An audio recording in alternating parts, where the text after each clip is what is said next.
Chapter 14. Two Good Friends. Basin's job was to be Jinshi's bodyguard.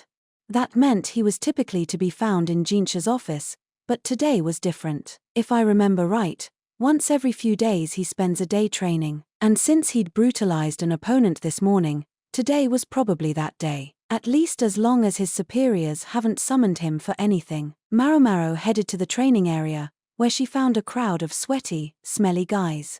They must have just been on break, because they were wiping away sweat with handkerchiefs and swigging water from bamboo flasks. Many were topless, and a few were wearing only a pair of underpants. It was hardly an unusual sight for Maramaro, and she passed by without paying them much mind. When she'd told Dr. Lee that she was going to the training grounds, he'd given her a look as if to ask, "Want me to come with you?" But she'd turned him down. They couldn't leave the medical office completely unattended, and anyway, the soldiers weren't likely to try anything with her. Much as Maramaro hated to be thought of as a blood relation of the freak strategist, she had to admit that it had fringe benefits at times. For example, even the burliest soldiers typically treated her with respect. As long as there was no one truly ignorant here, nobody would lay a hand on her. Alright, so it's not exactly fair, but Maramaro was small and weak. She had to make use of the tools she had, or she would never survive. As the soldiers caught sight of Maramaro, they murmured and craned their necks, but soon looked away disappointed, or with better be careful expressions. Those would be the ones assigned under the freak. In point of fact, Maramaro was perfect for Dr. Lee's request. The freak strategist tended to wander into work just after noon, and he often stopped by the medical office to kill some time. If bumping into that old fart was the alternative, then Maramaro was just as happy to be sent on an errand among the sweat and the reek. Although most of the soldiers were taking a rest, there was one energetic fight going on. It involved one very large soldier and one comparatively small one. It turned out to be Lahaku and Basin. The two were armed with wooden training swords and small shields. From the sweat pouring down their faces, it looked like they'd been at it for a while. In spite of the heat, they were clad in leather armor so as to protect themselves. It certainly looks like Basin is at a disadvantage here. Even Maramaro, who knew nothing of the martial arts, could tell the difference in size was just too great. Lahaku was some 192 centimeters tall, against Basin's 171 or so. And yet, I guess it's a good match. Basin easily blocked Lahaku's sword, catching it with his shield and letting it slide away from him. As Lahaku brought his sword up again, Basin swung at him. Lahaku, not to be outdone, likewise blocked the blow with his shield. I knew Lahaku was strong too, but this, against the bear in a man's clothing, this man who looked like a bear was holding his own. He must be quite strong indeed. Maramaro couldn't follow the niceties of what they were doing, but she saw that they were using not just their hands but also their feet to control the situation, their torsos moving constantly as a distraction. Lahaku might look like a muscle brain, but he had quick wits. He didn't simply trust his size to help him dominate opponents, but had obviously cultivated real skill as well. Then again, the size difference between them should have been a decisive disadvantage for Basin. The way he made it seem like it didn't exist was absolutely fearsome. Normally you'd expect the little guy to be the one who's full of fancy tricks, Maramaro thought. Here, however, Lahaku was the one with refined style. Basin simply laid on with his strength. That was not to say that Basin was completely without technique, of course only that he was a monster, making up for what he lacked in size with sheer muscle. A person would never get to be like him without being born that way, and then working on unique ways of building muscle. Drink some darn water. Have some salt. Maramaro found a patch of shade nearby and sat down. A few soldiers looked at her but kept their distance.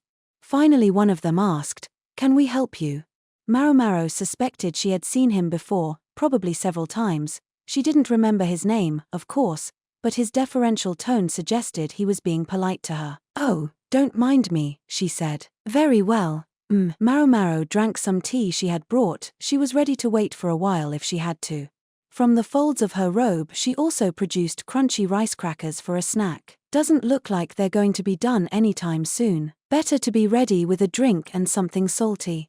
She assumed the combatants had something to drink, but she set some of the rice crackers aside so she could share them. She was just settling in to observe the fight when someone approached her. It was a soldier, still young. "What's a court lady doing here?" he growled. The other men appeared distraught. "Looks like someone here doesn't know the story." Maramaro looked up at them, in fact, for the man was with two companions. He scowled openly at her. "This is no place for a girl to come have a picnic," he said. "Or do you think you're here to fish up a man for yourself? With those looks, I assume not." The two men flanking the young soldier laughed. From the way other soldiers nearby looked lost for what to do, Maramaro concluded this young man must be fairly high-ranking. "I'm almost sure I've seen him before," she thought, but she couldn't remember where. Had he come to the medical office at some point? Or maybe he'd been at the meeting of the named? Given that neither of them seemed to actually know who the other was, this must be their first proper meeting. Maramaro stood up and patted the dust off her behind. "Please accept my apologies. I'm here on an errand from the master physician.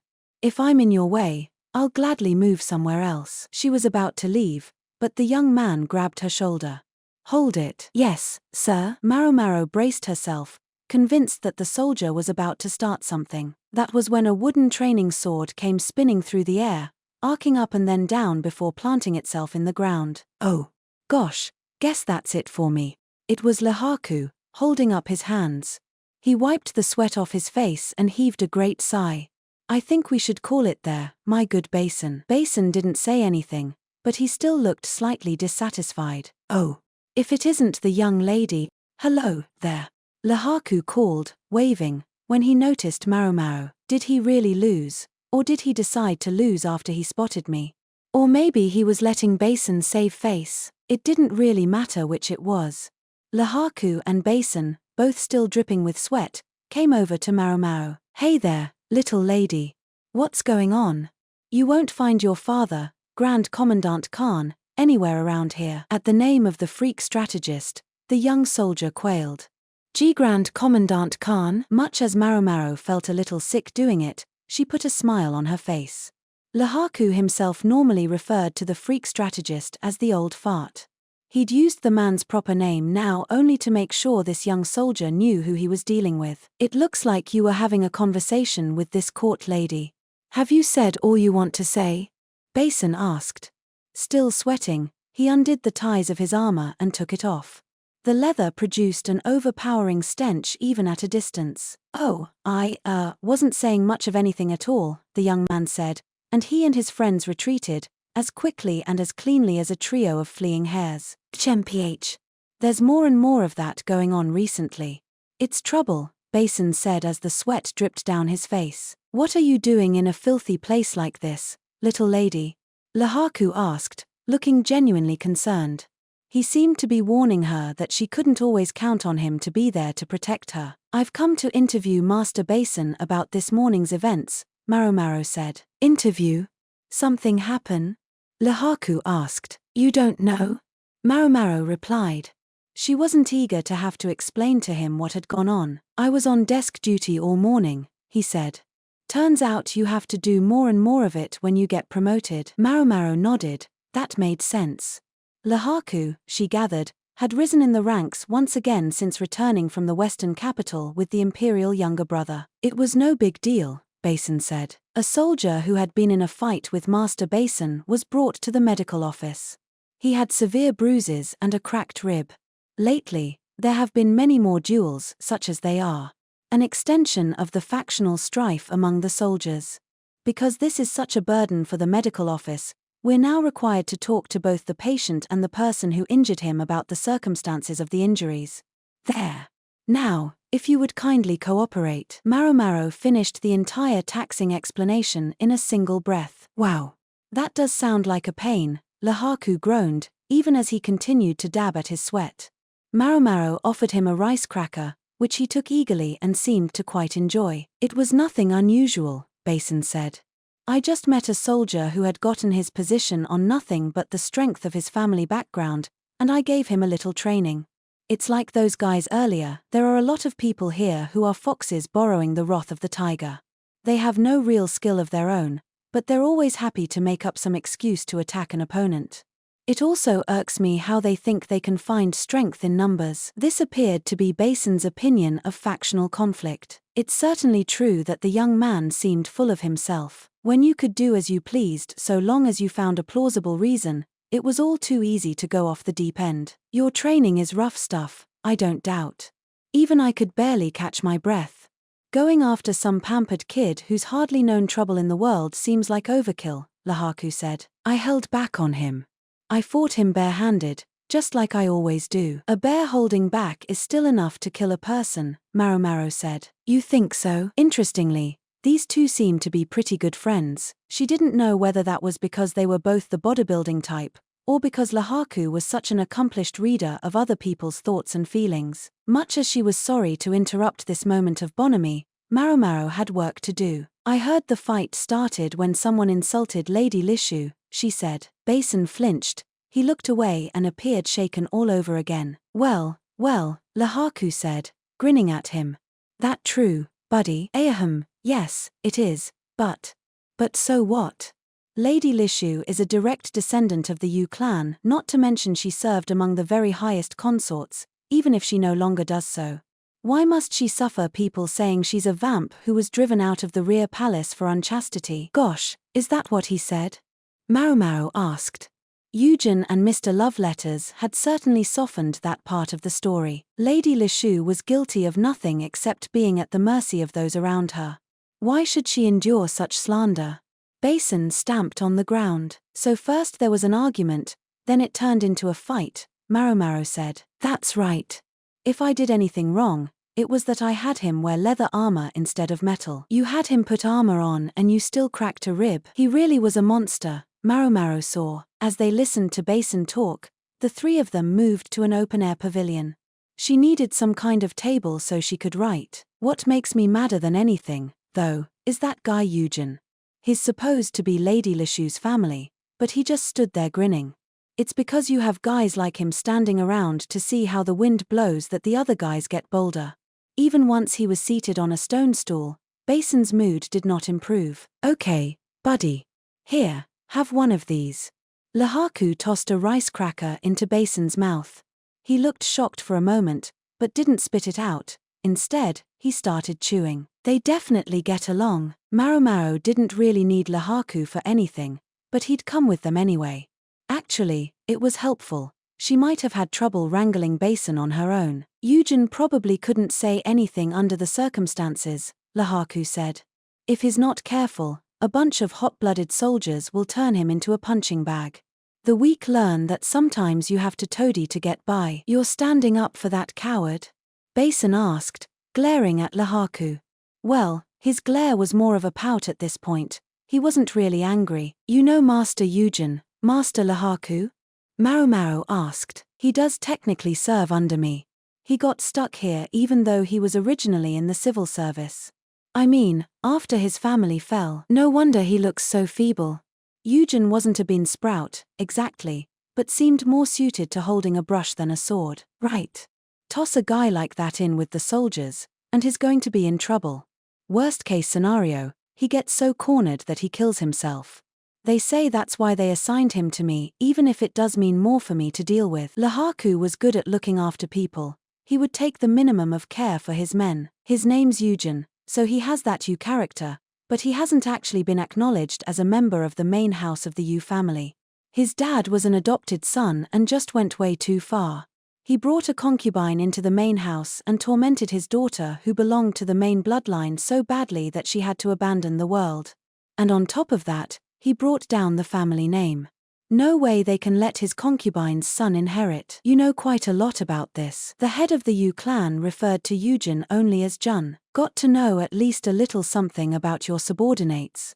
His dad, Uryu, when his father-in-law retired early because he was sick, Uryu took it as an opportunity to just do whatever he wanted, I guess. Even if Eugene didn't do anything wrong, he was destined to be a lightning rod. Unlike Maramaro, Lahaku was very put together. He was physically strong and had a decent head on his shoulders. Leave out the fact that he was lavishing his money on a courtesan and he was nearly perfect, but for her sister Perrin's sake, Maramaro hoped he wouldn't give up his brothel habit. Sounds like the head of the Yu clan, Lady Lishu's grandfather, has adopted a boy from one of his relatives and is raising him. Tough job for an old body, but I guess he doesn't think he can trust his son-in-law another inch. I guess not. Maramaro nodded, impressed by Lahaku's range of information. You know about that? Lahaku asked. I saw him at the meeting of the named recently. A boy, less than 10 years old, right? Yeah, that's him. At his age, I guess they're not planning to marry him off to Lady Lishu. You can never say never. The Ma clan was an example of that. Gaoshiren and his wife Daomai were 6 years apart, and Daomai was the older. The leader of the Yu had said, however, that he had no such intentions. Basin's face had gone from red to pale and now resumed its normal color. You know, I think he feels so bad about his granddaughter being so poorly treated for so long that the only thing he really wants right now is to make her happy, said Lahaku. I heard he was trying to find a decent family to match her with. That's something else I know about. Lahaku was licking the salt from the crackers off his fingers. Maomao only wished she had brought more of them. Lahaku turned to Basin. You know anything about this, buddy? Who, me? No. Not a thing. Oh, really? Basin was a terrible liar. Cornered by Lahaku, he fretted, then groaned, then started to squirm. Looks like this could go on for a while. Maramaro wrote as she listened. She phrased her report carefully, mostly drawing on Basin's account. I have to admit, I'm surprised, Master Lahaku. I always thought you would look down on weaklings. I can't speak for the Yu clan, but I can't help but feel for the guy. How can you say that? Basin burst out. He did nothing but disrespect his half-sister, a full member of his family's bloodline, until she had no choice but to retire to a convent, and even now he lets people speak ill of her without batting an eye. I should have given him a knuckle sandwich to remember me by too. Okay, Maramaro said without quite meaning to. Eugene may be a bit evasive, but he didn't do anything himself. That's the worst kind of man. By keeping things ambiguous, he gave his conversation partner the widest scope for interpretation. That way, even if someone got it into their head to cause a problem, Eugene would be a distant cause at best, not at fault and not in trouble. He's just keeping his own hands clean, Basin said. I guess you're right, said Lahaku. As Eugene's superior, Lahaku effectively found himself defending the young man, but he still had his qualms. Maybe I'll remind him not to try to play too many sides at once. Good point. Though it might be his only way to get by. It was a tough balance to strike, Maramaro reflected. Basin still didn't look pleased. You're saying he has to do it to get by? 99.9% of people aren't as strong as you, Master Basin. Give Lady Lishu any weapon you like. Could she fend off a stray dog? Or do you think she should stand her ground no matter how weak she is, even if she might get injured or killed? Ugh. But that guy is supposed to be a man. Eugene is much more like Lady Lishu than he is like Lady Daomai, who, I remind you, is a woman. They share half their ingredients, as it were. Don't go talking about ingredients, little lady, Lahaku said grimly.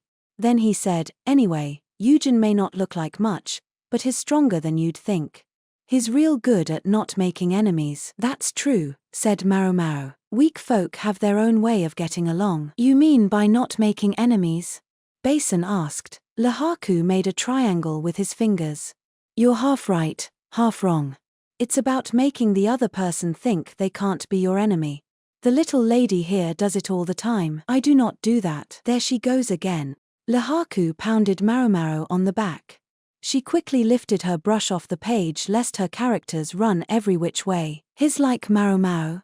All the more reason we should be careful of him, then, Basin said earnestly. What do you mean by that? Maramaro was incensed but continued to write. Perhaps she should have stayed focused on one or the other. She found she'd miswritten a word.